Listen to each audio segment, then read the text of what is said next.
So, very soon there will be the second Trump administration in the US. Will colonialization become a part of his transactions?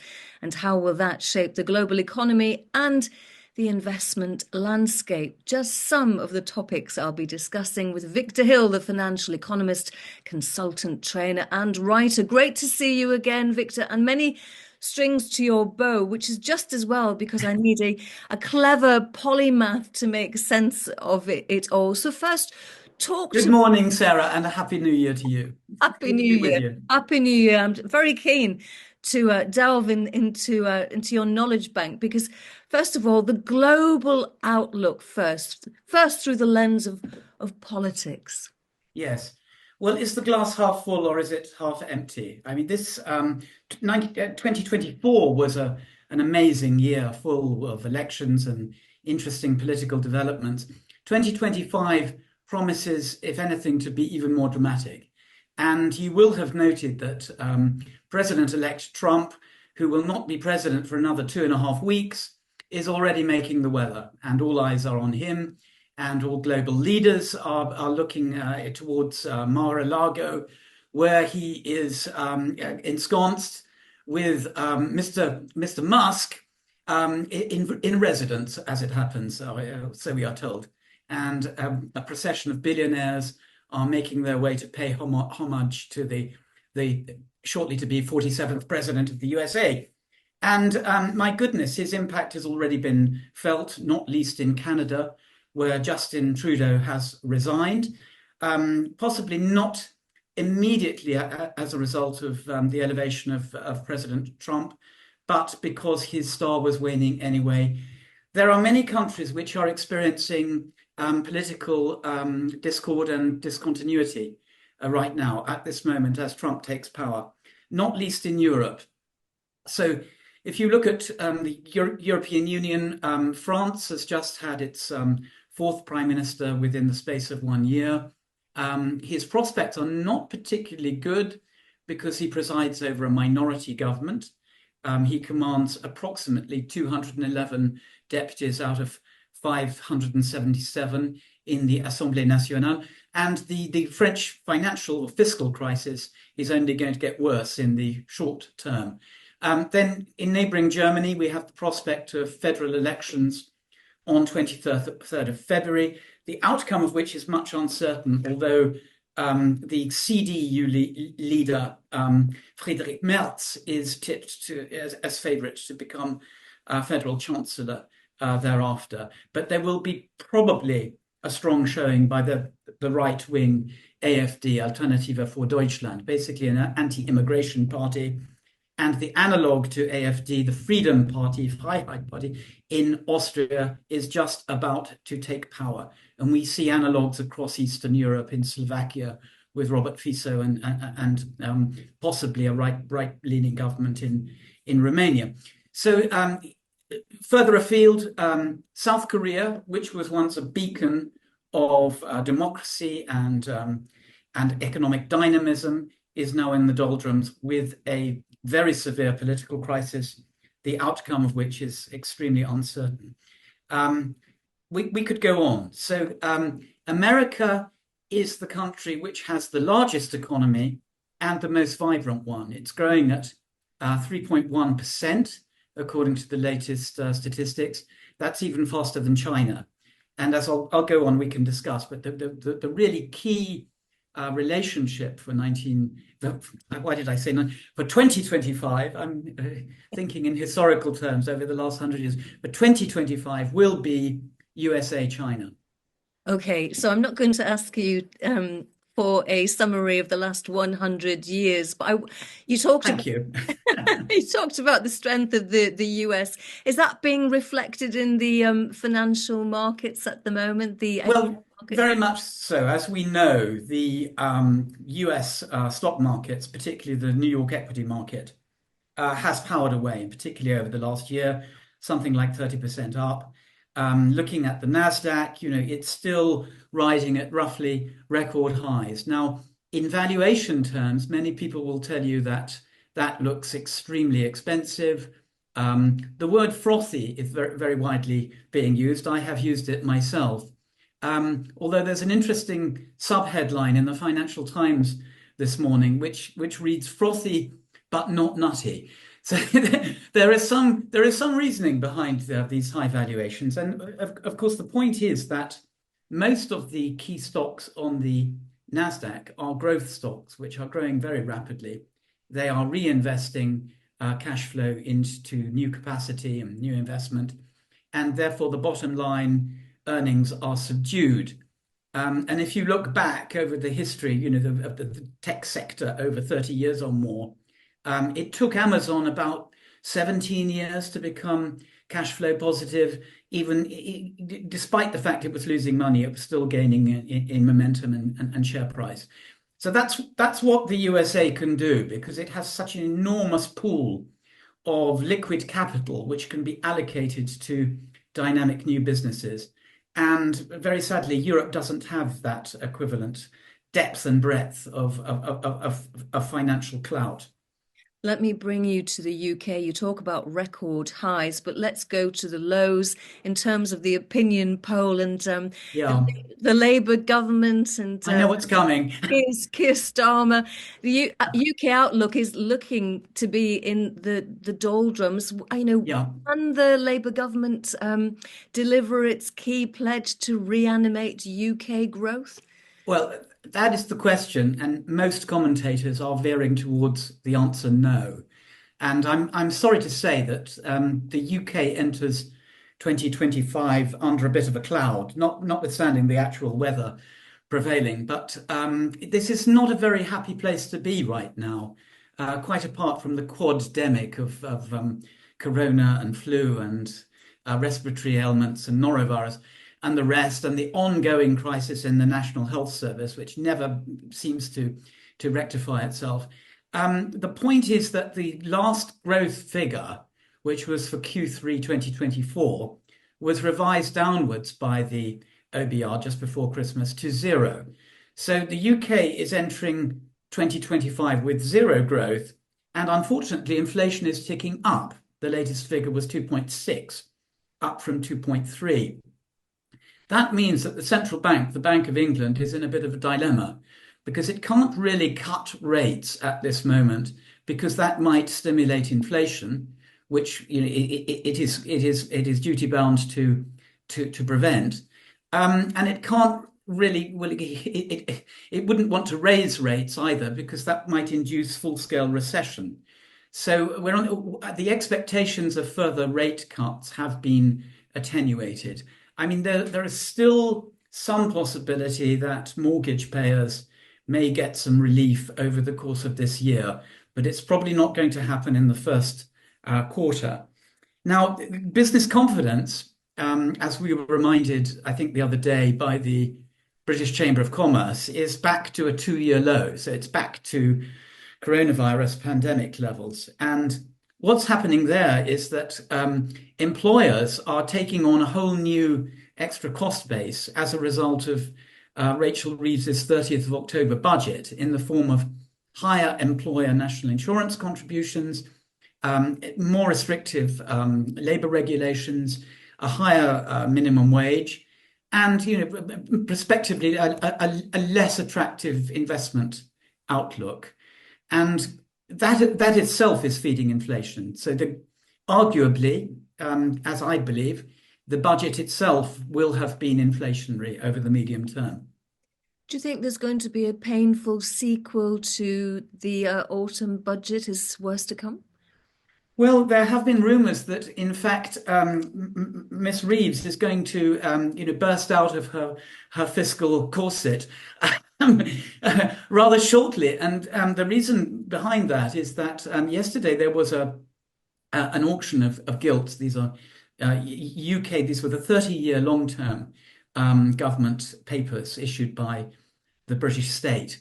And the auction resulted in a yield. That's what the market would take, the yield being a function of both the price and the coupon. The yield came out at 5.27, which is the highest level paid on British government debt, new debt, since Gordon Brown was Chancellor. That means that the costs of borrowing, and we have a total stock of debt, of government debt in this country of around 2.8 trillion pounds, that is going to increase further. And that means there will be strains on the spending proposals that Ms. Reeves has already put forward. So this is between a rock and a hard place from a financial point of view, and the prospect of it improving is slender in the immediate term. Um, I should say that there are some brilliant British businesses out there which are doing very well, and you in Master Investor, you've been following them. Mark writes about them. Jim highlighted a few of them in his investment letter before Christmas. And I don't waver in my belief in the extraordinary creativity and innovation of this country. And wherever I go in the world, Sarah, you switch on TV and you're watching a TV format which originated in the UK. The creativity is still there. But if you were a young person launching a business, let alone, a tech startup, hoping to become a unicorn, is this the best place to be in Europe or indeed the world? And that's the question which a lot of business investors will be asking. I have to say, I was talking to a private equity guru over Christmas who reckons that the changes in the taxation of carried interest, that's the accumulated profit that the private equity people gain over time, could result in a total relocation of the private equity sector, possibly to Europe, but probably back to the USA. So, Mayfair will be deserted, Sarah. It'll just be you and I on the island chatting to each other. And we have of course had a brain drain to the US before. This isn't the first time that it's happened, but I'm wondering how feeble we are appearing to President-elect Trump, who's Yes. about to pounce on the world stage. Wild card, of course, Elon Musk, who seems to be dabbling in British politics. I'm just wondering, what is Well, the indeed, and in European politics as well, Sarah. yeah, how worried should we be by this? And I'm just wondering how long the bromance is going to how Yeah. it's going to last. Because if Musk doesn't keep his powder dry and his mouth shut and his fingers off his keyboard, then perhaps he's going to become a liability for Trump. Yeah, it's a very interesting question. I mean, just to step back one moment, the problem we have in Europe, and not just the UK, but this applies to France and Germany, which have sluggish economies and a huge state sector and huge welfare systems, is that the USA is accelerating away from us, both in terms of living standards and technical innovation and quality of life, really. And that's why there is a movement of skilled migration, which Musk supports towards the USA. The young techies are drawn towards California. Um, but you're absolutely right that the particular brand of MAGA politics, exemplified by Musk and Trump, are slightly different in that Trump is appealing to much more of a nativist sentiment, which wants to keep all the immigrants out. Whereas Musk is a futurist who really dreams about colonies on Mars, which will be inhabited by people from all over the planet Earth. And let's put it this way, Donald Trump, although he's the most powerful man in the world at the moment, he has a 4-year, sell-by date. Whereas Mr. Musk will be around with us for at least another 40 years and possibly even longer Yeah, if his ideas only on 53. increasing human lifespan are realized. So, ultimately, Musk is probably more important, but in the short term, it's difficult to know how those two egos can actually get along beside one another. And I wonder if it's going to interfere with the big relationship, the key relationship you've spoken to me about in the past, and the big one for 2025, USA-China relations. I'm not sure whether Yes. China want Musk in the picture. Well, it's very interesting because Musk has very big interests in China. And if you think about it, the Tesla factory in Shanghai is one of the only Western-owned foreign factories which doesn't have a Chinese participation.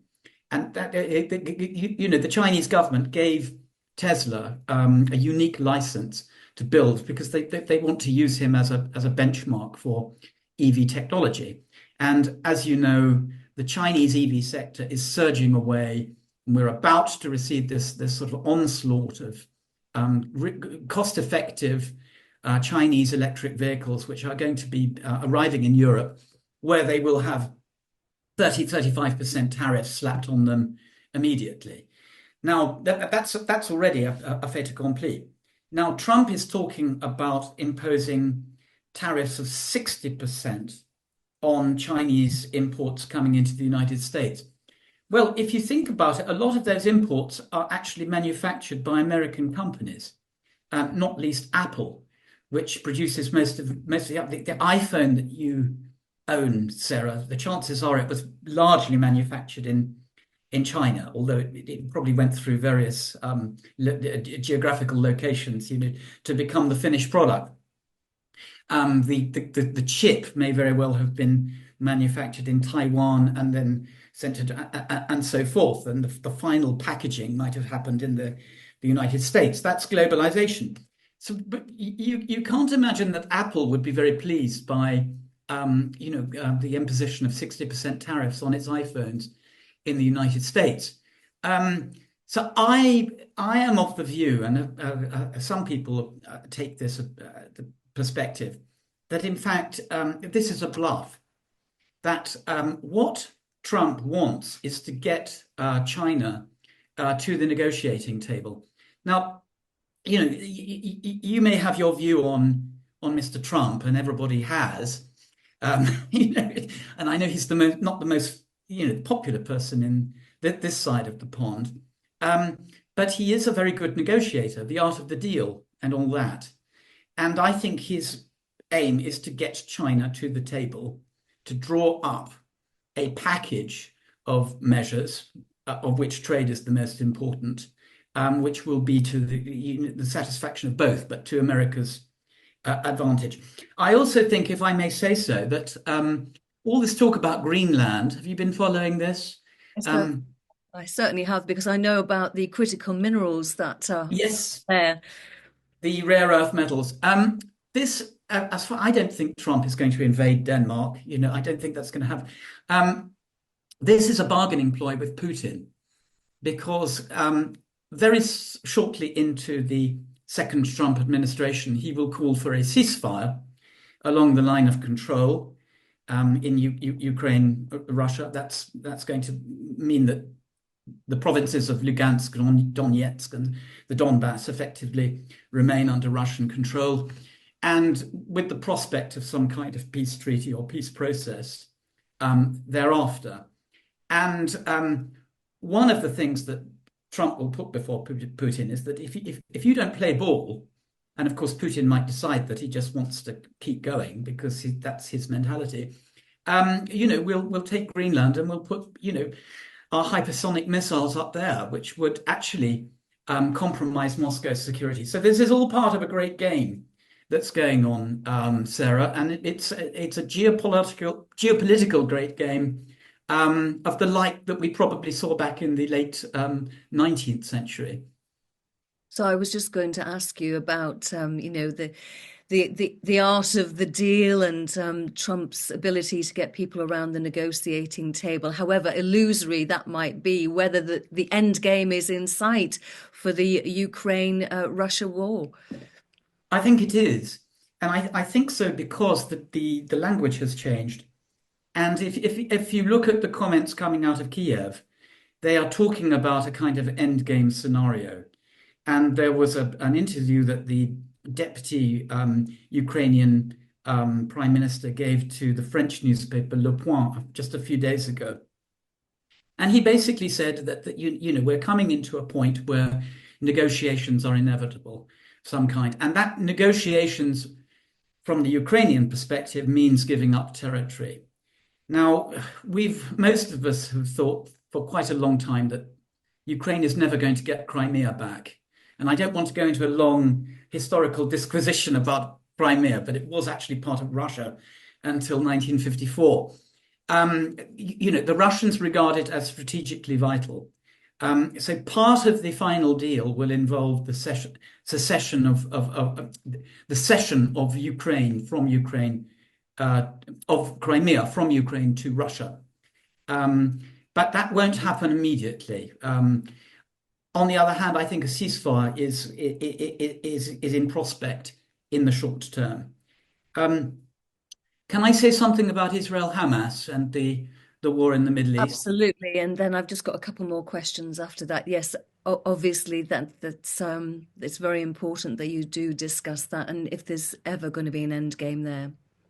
Well, I think we are in the end game, and we could have had a peace deal, but Netanyahu has decided quite consciously to continue hostilities until his side, the Israeli side, has won outright victory. Now, effectively, they've already won. There's nothing left virtually of Gaza. I mean, the humanitarian situation is obviously appalling, but they've taken out Hezbollah as a viable military force in Lebanon, and they have humiliated the Islamic Republic of Iran, which is very much on the back foot, both economically and diplomatically right now. Further than that, they've even assaulted the Houthi rebels, who have been a complete pain in terms of the navigation passage through the Red Sea to the Suez Canal. And, they've done what the Americans and the British were thinking about over several years. So absolutely, hats off to the Israeli military, who have done an extraordinary job, albeit that at this horrible humanitarian price.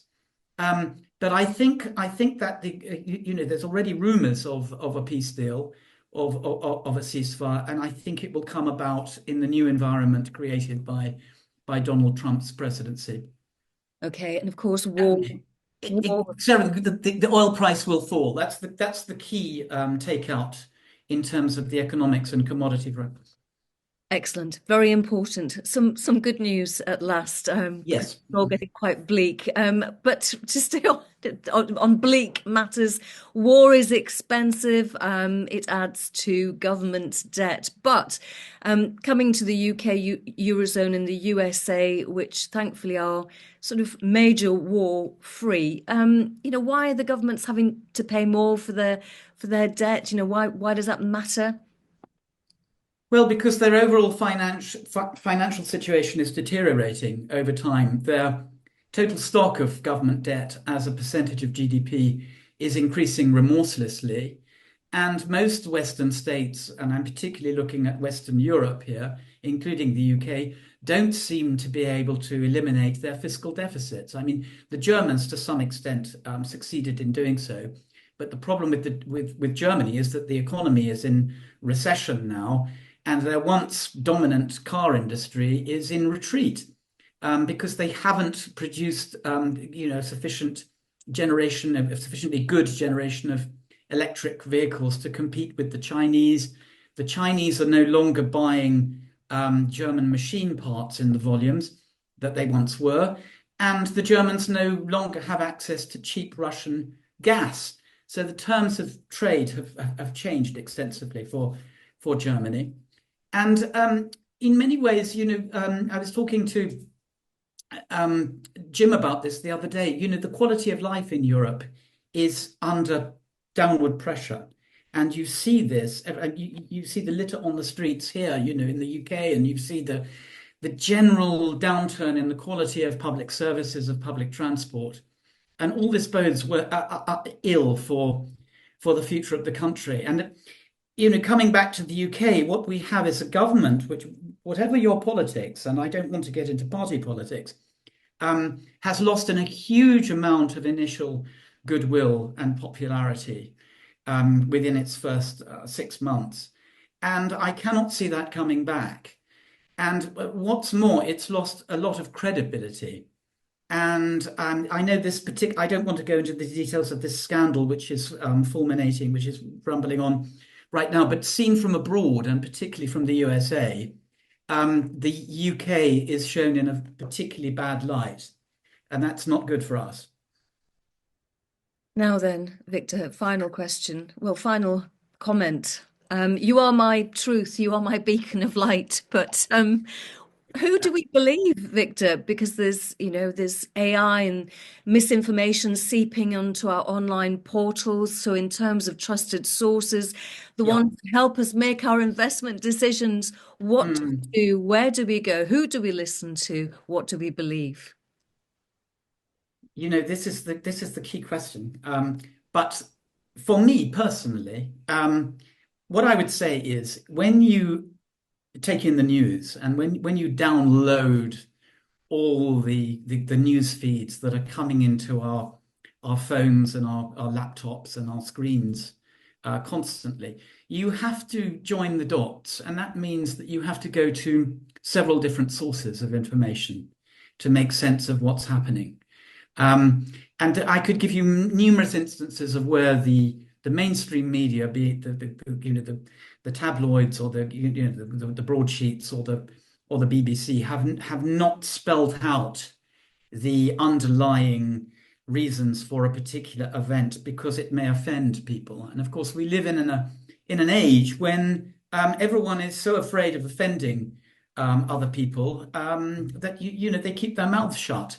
And so, don't be afraid to dig deeper and to look into the news. We don't want to be cancelled, Sarah, do we? I still don't quite understand what that means, but of course we've got the Master Investors show, so you can speak to real people and wear out some shoe leather Yep, and you've referenced Jim being Jim Mellon, of course. Jim will be there at the Master Investors show, you and will. Well, yeah, I always enjoy just kind of going into the audience and just chatting to people. And it's fascinating because the quality of delegate is always so high at the Master Investor Show. And you get, people from all kinds of backgrounds, but who have an interesting perspective on what's going on. excellent. And thank you for being my beacon, Victor Hill. It's been an absolute pleasure. Thank you very much. Thank you, Sarah. Thank you so much.